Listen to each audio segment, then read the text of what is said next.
महामहिम राष्ट्रपति जी के अभिभाषण में मुझे बोलने का अवसर मिला है।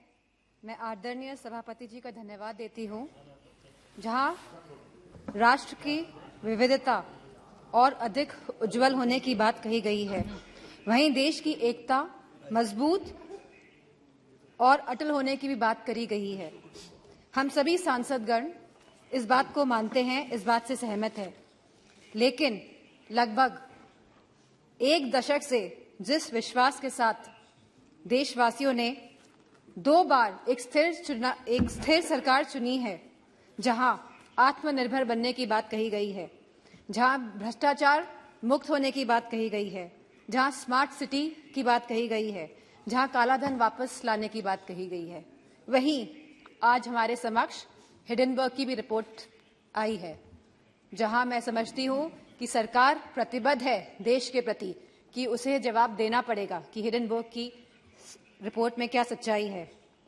जहां हमारे किसानों ने 2014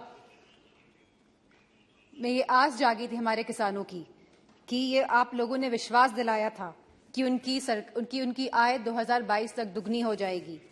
वह किसान आज भी ये आस लगाकर बैठा है कि उसे सब्सिडी में बढ़ोतरी मिलेगी, कि एमएसपी के सही रेट्स मिलेंगे, पैदावार के लिए मंडियां की व्यवस्था उनको दी जाएगी। एक समय ऐसा था जब किसान विश्वास के साथ आपकी तरफ देखता था। वही किसान आज निराशाजनक आंखों से आपकी तरफ देख रहा है।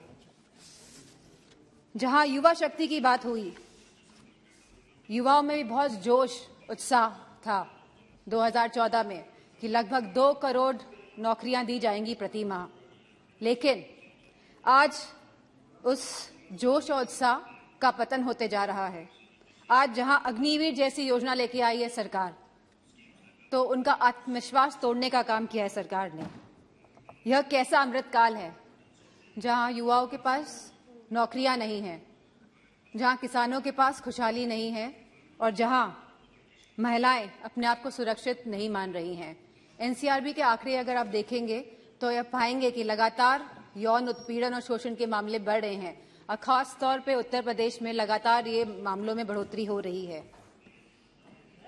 जहां महिलाएं, जहां हमारी माताएं बहनें जो रसोई में काम करती है, वो लगातार महंगाई से लड़ रही हैं, जहां हमारे सिलेंडर के भाव बढ़ रहे हैं, जहां पेट्रोल डीजल के भाव बढ़ रहे हैं, जहां खाद्य पदार्थ के भाव भी बढ़ रहे हैं, दालों के भाव बढ़ रहे हैं, वहीं दूध के भाव भी बढ़ रहे हैं। आयुष्मान भारत योजना के तहत के अंतर्गत कार्ड तो बने हैं, लेकिन स्वास्थ्य सेवाएं उपलब्ध नहीं हो पा रही है। और जैसा कि दानिश सर ने कहा कि डॉक्टर नहीं है अस्पतालों में, और यूपी में गोरखपुर और रायबरेली में जहां एम्स हैं, वहां पे भी सहूलियतें नहीं मिल पा रही हैं क्योंकि डॉक्टर की सुविधा नहीं है, डॉक्टर की कमी है। मेक इन इंडिया के अंतर्गत सरकार कई करोड़ों रुपए खर्च कर रही है जहां प्रचार में, वहीं उत्तर प्रदेश में एक भी बड़ा कारखाना नहीं लगा है। छोटे उद्योग की हालत हम सभी जानते हैं कि वह बंदी के कगार पर है। वहीं सरकार लगातार आयात को बढ़ावा देकर अपने कुछ पूंजीपति दोस्तों को, अपने कुछ पूंजीपति मित्रों को आगे बढ़ाने का काम कर रही है।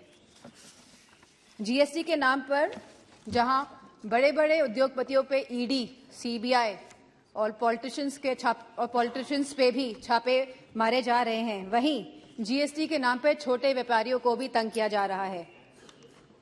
वहां पे भी लगातार छापेमारी की जा रही है।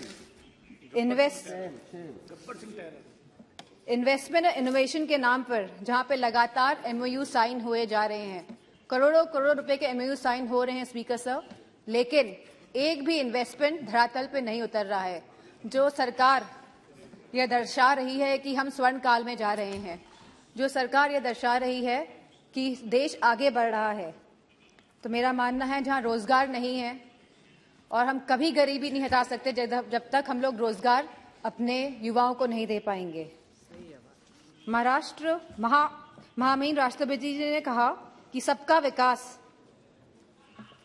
और सबका साथ की बात भी करी है, लेकिन उत्तर प्रदेश में नियुक्तियों में सबसे ज्यादा भेदभाव भाजपा की सरकार में हुआ है। यदि कुलपतियों और प्रोफेसरों की नियुक्ति को देखा जाएगा तो सभी वर्गों को सम्मान नहीं मिला है। जहां राष्ट्रपति जी ने अनुसूचित जाति, जनजाति, पिछड़ा वर्ग, अति पिछड़ा वर्ग की भी बात करी है, लेकिन जातिगत जनगणना की बात नहीं हुई है। अगर हमें सही मायनों में अनुसूचित जनजाति, अनुसूचित जाति, पिछड़ा वर्ग, अति पिछड़ा वर्ग लोगों को सम्मान देना है, उनको हक और सम्मान देना है, तो हमें जातिगत जनगणना पर भी बात करनी चाहिए। इसी के साथ जहां कहा गया था कि नमामि गंगे, जहां गंगा की सफाई की बात करी गई थी, गंगा में क्रूज चलाने की कभी बात नहीं करी गई थी।